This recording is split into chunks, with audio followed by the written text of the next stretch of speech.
Do not forget to subscribe to our channel. L'histoire que je vais vous raconter aujourd'hui nous montre combien de fois nos actes posés sur cette terre nous reviennent comme des leçons de vie pour nous enseigner comment y vivre. Steven avait 20 ans quand il tomba amoureux d'une fille de 18 ans, Amanda. La fille était tellement belle qu'il tomba amoureux de la fille le premier jour. Mais le problème, c'est que la fille était amoureuse d'une autre personne.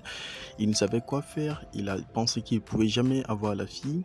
Et ils sont restés amis. Plus le temps passait, que la fille eut des problèmes avec son petit ami et il trouva que c'était le bon moment de trouver son opportunité. Il respecta quand même les moments intimes de cette fille, mais il a vu combien de fois elle a souffert de cette rupture et lui portait assistance. Avec le temps, elle a pu venir à bout de sa souffrance et un jour, il a décidé de lui dire combien de fois il l'aimait, il déclarait son amour.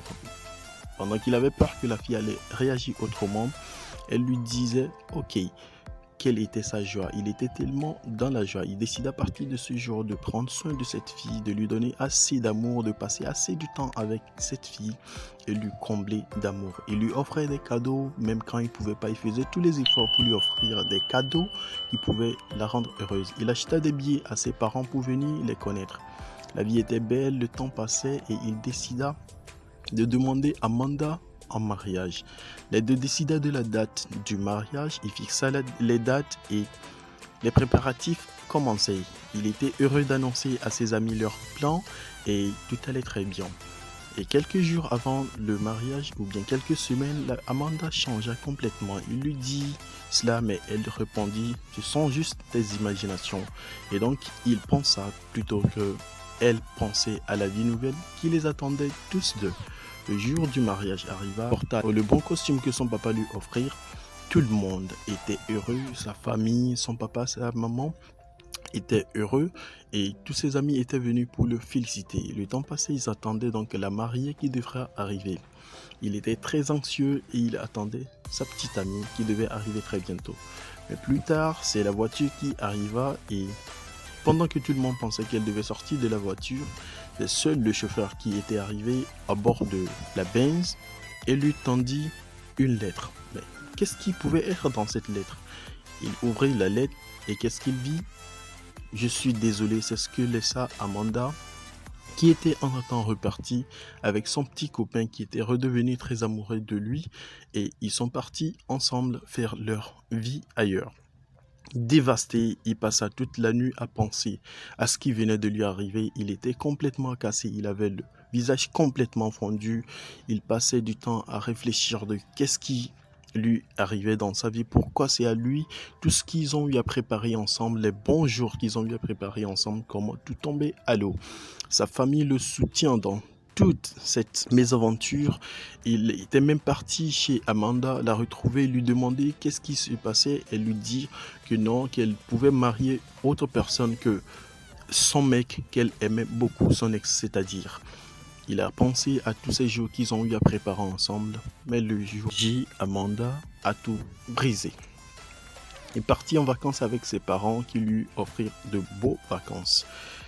Un de ces soirs, pendant qu'il était étalé dans son salon, la nuit grande, quelqu'un cogna à la porte. Il se demanda c'est qui. Il ouvrit la porte.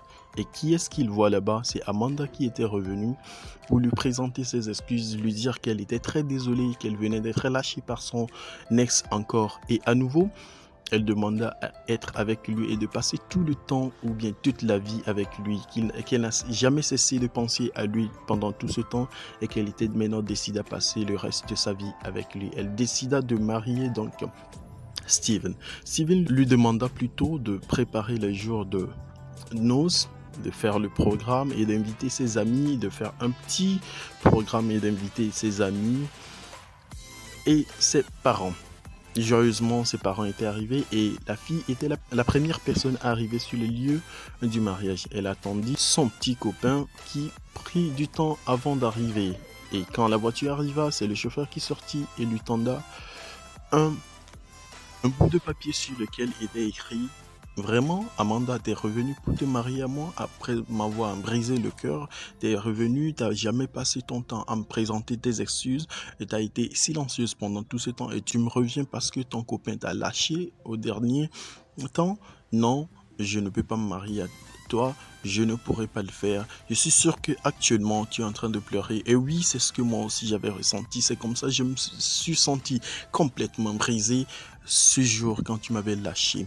Je pourrais plus rester avec toi. Désolé, je pourrais pas me marier à toi.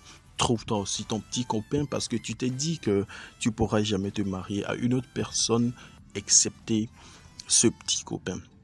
Désolé et bonne chance dans ta vie.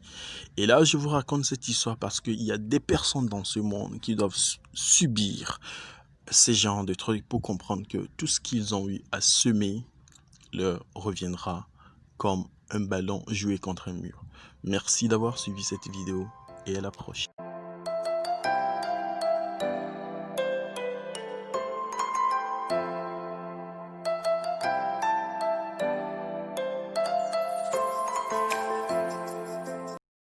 Do not forget to subscribe to our channel.